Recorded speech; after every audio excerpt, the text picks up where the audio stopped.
Cell membrane के बारे में ये तो बता दिया था कि सेल मेम्ब्रेन का काम क्या है, एक इम्पॉर्टेंट काम क्या है सेल के बारे में हमने ये बात कर लिया था कि इसका काम है फंक्शंस को ये प्रोटेक्टिव लेयर के रूप में काम करना। लेकिन शायद ये नहीं बताया था कि आपको ये बताया था, अगर याद आ रहा होगा थोड़ा सा ये हिस्ट्री ऑफ सेल, तो वहाँ बताया था कि सेल मेम्ब्रेन जो शब्द दिया था वो किसने दिया था, याद आ रहा है? थोड़ी सी चीज़ें याद करिए, चीज़ों को मैंने बताया हुआ था, याद आ रहा है? नगेली एंड क्रामर बताया था। 1855 में नगेली और क्रामर साहब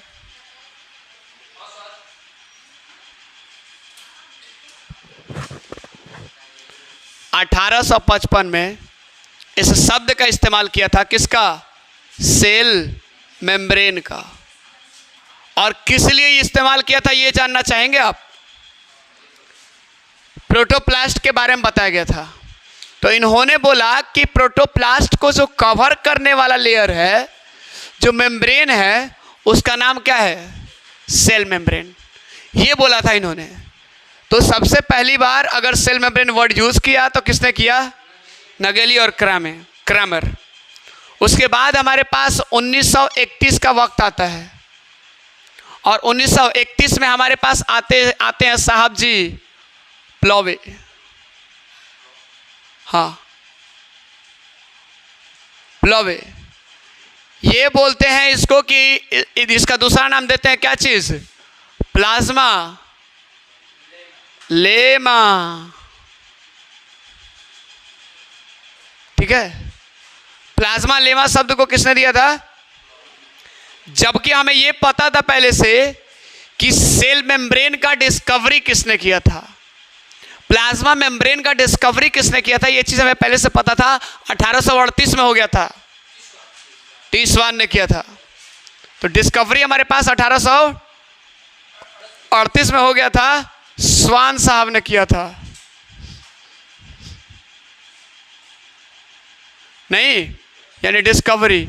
अब उसको आप प्लाज्मा मेम्ब्रेन बोलो या फिर प्लाज्मा लेमा बोलो या फिर सेल मेम्ब्रेन बोलो, इसका डिस्कवरी इन्होंने किया था। जो शब्द दिया था, जैसे वो होता है ना कि बच्चे को जन्म कोई और देता है और उसका नामकरण कोई और करता है। नहीं, तो ऐसा थोड़े है कि माँ जन्म दी तो माँ ही बोलेगी कि ना मेरे बेटे का नाम ये होगा, ना तो रोने लगेंगी। ये तो गलत बात है ना?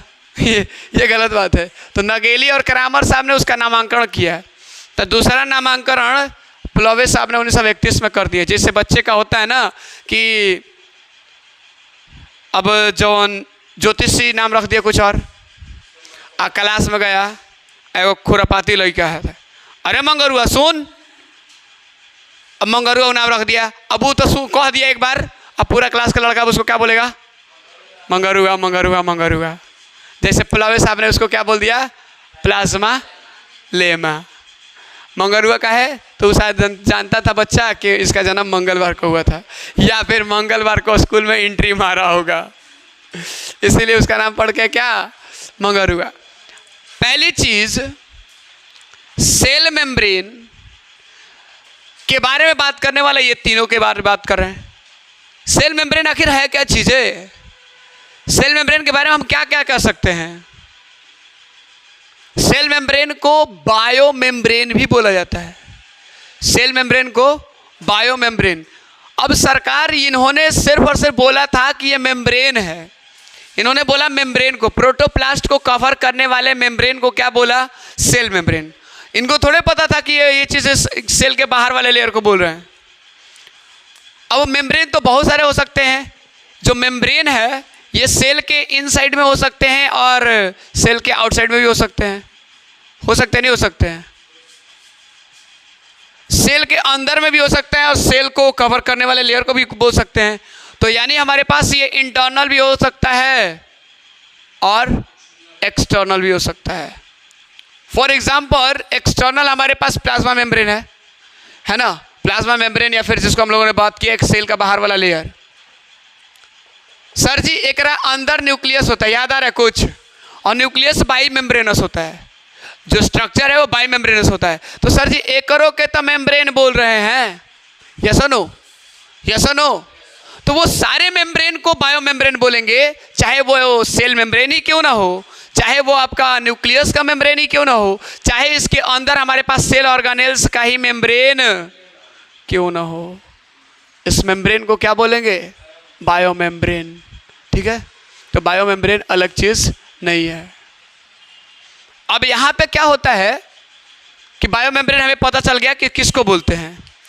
एक चीज और है सर जी कि सेल मेम्ब्रेन का जो कंपोजिशन होता है, उसमें हम लोगों ने कल के क्लासेस में बात किया था कि लिपिड भी होता है, प्रोटीन्स भी होता है,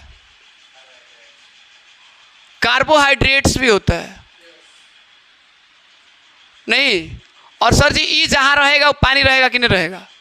ई तो जैसे होता है ना कि कौनो फंक्शन में नौआ तो अबे करेगा ना, हो नौआ तो अबे करेगा, चाहे वो बर्थडे वाला अगर सेलिब्रेशन पूजा पाठ करा रहे हो, या फिर घर में एक गृह प्रवेश एक छोटा सा पूजा प्रसादी पे बांट के कार्य करवा रहे हो, चाहे कुछ नौआ तो अबे करेगा।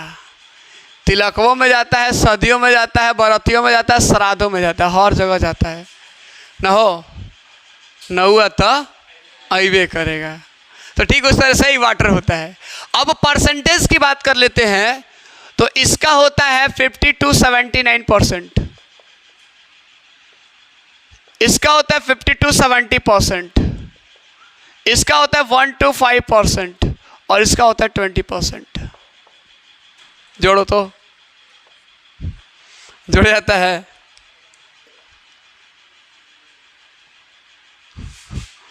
जोड़ो, हाँ ना ना जोड़ो, खाली बस जोड़ो ना, मैंने बस बोल दिया जोड़ो।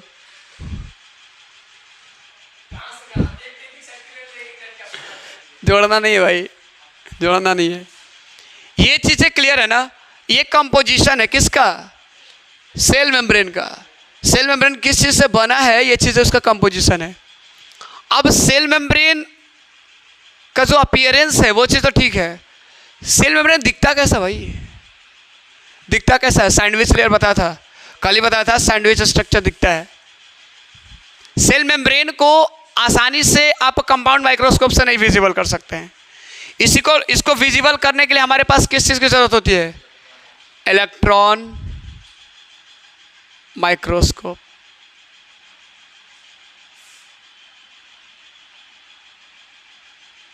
दूसरा, ये विजिबल इसी से होगा। दूसरी चीज, ये इसमें ये क्वासी फ्लूइड होता है। ये क्वासी फ्लूइड क्यों बोला गया बताइए? थोड़ा सा बताइए, दिमाग लगाइए थोड़ा सा, क्वासी फ्लूइड क्यों बोला गया? हाँ अब बताइए, क्वासी फ्लूइड बोला गया इसको क्यों? देखिए सब कुछ आपके बोर्ड पे ही है, सारा आंसर्स आपके बोर्ड पे ही है। क्वासी फ्लूइड क्यों बोला जाएगा आप ऑटोमेटिक पकड़ लीजिएगा। ना ना ना ना, और कुछ है। देखिए पूरा मैं बता दूं, स्क्वेमस है वो, ये क्वासी है, क्वासी फ्लूइड है।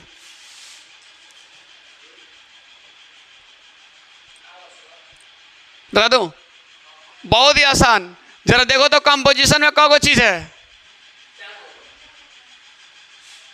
क्वाड्रेटिक वर्ड आता है, क्वाड्रेटिक वर्ड आता है, वहां से है क्वासी। अब फ्लूइड तो है ना जी, तो हो गया क्वासी फ्लूइड।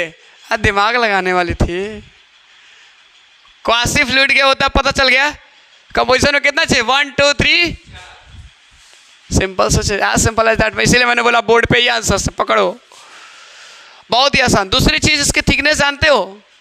बता दूं, मोटाई कितना होता है? कभी वेलकम वाला प्लास्टिक खरीद के देखे हो? प्लास्टिक, अरे सर जी वगैरह में जौना में मोजा वोजा खरीद के जाओगे ना तो वह देता है प्लास्टिक का, जौना में ऐसे वेलकम ऐसे लिखा रहता है, ऐसे रहता है। थैंक्स लिखा रहता है।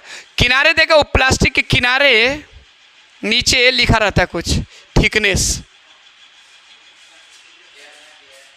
है ना, देखे हो, देखना कभी लिखा रहता है। इसका जो सर थिकनेस जो होता है ना, उसका थिकनेस होता है, एवरेज थिकनेस की बात कर लेते हैं पहले। एवरेज थिकनेस होता है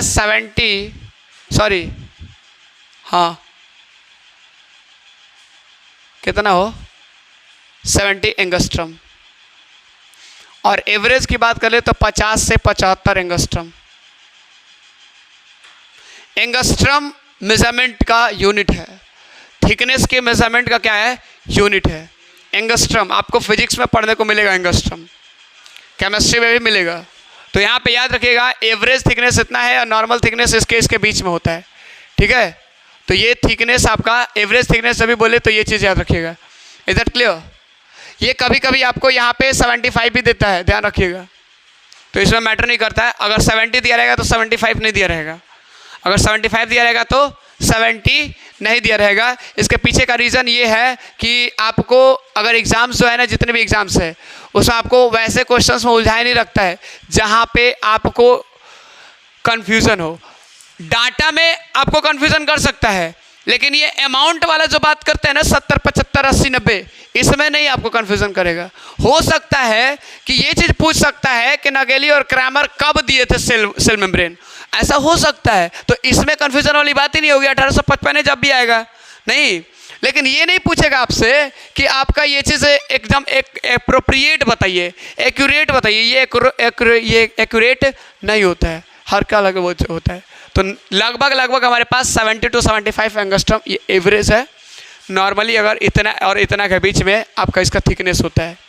दूसरी चीज़ बात कर लेते हैं सर जी कि अगर सेल मेम्ब्रेन खुदा ना खास्ते कहीं थोड़ा सा टूट गया तो वो आसानी से ये चीज़ हो जाता है, ठीक हो जाता है, रिपेयर कर लेता है।